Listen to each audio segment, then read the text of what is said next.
ധാരണയുണ്ട്. ഇവിടെ seat പിറവും seat Anoop ജേക്കബിന് Kerala Congress പാർട്ടിക്ക് കൊടുക്കുവാൻ പാർട്ടി നേരത്തെ തത്വത്തിൽ അംഗീകരിച്ചിരിക്കുന്ന കാര്യമാണ്. രണ്ട് മുന്നണികളും പരസ്പരം അങ്ങോട്ടും ഇങ്ങോട്ടും പഴിചാരിക്കൊണ്ട് മുന്നോട്ട് പോവുകയാണ്. വെറും 157 വോട്ടിന്റെ വ്യത്യാസം മാത്രമേ ശ്രീ MJ ജേക്കബും ശ്രീ TM ജേക്കബും തമ്മിൽ ഉണ്ടായിരുന്നുള്ളൂ. MLA ചെയ്യുന്നുണ്ടോ ചെയ്യുന്നില്ലയോ എന്നുള്ളതൊക്കെ ജനങ്ങളാണ് തീരുമാനിക്കേണ്ടത്. ജനമാണ് വോട്ട് ചെയ്യാൻ പോകുന്നത്. ഈ തെരഞ്ഞെടുപ്പിൽ ഏതാണ്ട് 35,000 വോട്ട് ജയിക്കാനുള്ള ഒരു രാഷ്ട്രീയ സാഹചര്യമാണ് പിറവ നിയോജകമണ്ഡലം നിലനിൽക്കുന്നത്. UDF-കാർ പറയുന്നു 10 വർഷക്കാലമായി പിണറായി സർക്കാർ ഇവിടെ ഭരിച്ചുകൊണ്ടിരുന്നിട്ട് MLA-ക്ക് കൊടുക്കേണ്ട കാര്യങ്ങളൊന്നും കൊടുത്തില്ല എന്ന് പറയുന്നു. കാണിച്ചു തരാം, കല്ല് കാണിച്ചു തരാം.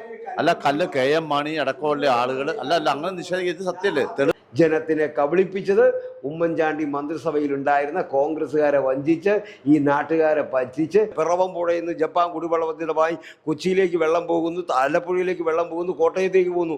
അങ്ങ് പറയുന്ന MLA-യുടെ മണ്ഡലത്തിൽ കുടിക്കാൻ വെള്ളമില്ല. പൂർണ്ണമായിട്ട് പരിഹരിക്കായിരുന്നു. എന്തുകൊണ്ടത് ചെയ്തില്ല? അനൂപ് ജേക്കബ് ഗവൺമെന്റ് സ്കൂളിൽ പഠിച്ചിട്ടില്ല. ഞാൻ പഠിച്ച സ്കൂളാണ്. വെറുതെ കവലപ്രസംഗം നടത്തിക്കൊണ്ടോ മൈക്ക് കൂടിയോ ചാനൽ ചർച്ചയിൽ നിന്ന് പറയല്ല. ഒന്നും ചെയ്യാൻ പറ്റിയിട്ടില്ല. നിങ്ങൾ തികഞ്ഞ പരാജയമായിരുന്നു. ഇനി നിങ്ങൾ വരാനിരിക്കുന്ന കാര്യം UDF അധികാരത്തിൽ വരാനിരിക്കുന്ന ഈ സാഹചര്യം അദ്ദേഹം പ്രോജക്റ്റ് ആ മേശപ്പുറത്തിൽ പണ്ട് ഈ മുനിസിപ്പാലിറ്റിയിൽ അല്ലല്ല അത് അങ്ങനെ പറയാൻ കാര്യമില്ല. ഈ മുനിസിപ്പാലിറ്റി അതിന്റെ ഇല്ലെന്ന് മാത്രമല്ല, പിറവംകാരെ വഞ്ചിച്ചത് UDF-ന്റെ MLA ആയിരുന്ന അനൂപ് ജേക്കബാണ്. അനൂപ് ജേക്കബ് ഇവിടുത്തെ കോൺഗ്രസ്സുകാരെയും കൂടിയല്ലേ പറ്റിച്ചത്. കേരള നിയമസഭയിൽ ഉന്നയിച്ചില്ല. ഉന്നയിക്കാൻ കഴിയാത്തത് അദ്ദേഹത്തിന്റെ പിതാവ് ജലവിതരണ വകുപ്പ് മന്ത്രിയായിരുന്നു. പിറവം നിയോജക മണ്ഡലത്തിലെ പിറവത്തെ ഈ ടൗൺഷിപ്പിൽ ഏറ്റവും കൂടുതലായിട്ട് സ്ഥലമുള്ളതും എന്നാൽ ആർക്കും ഒരു ഉപയോഗവും ഇല്ലാത്ത രീതിയിൽ കിടക്കുന്ന ഒരു സ്ഥലമാണ്.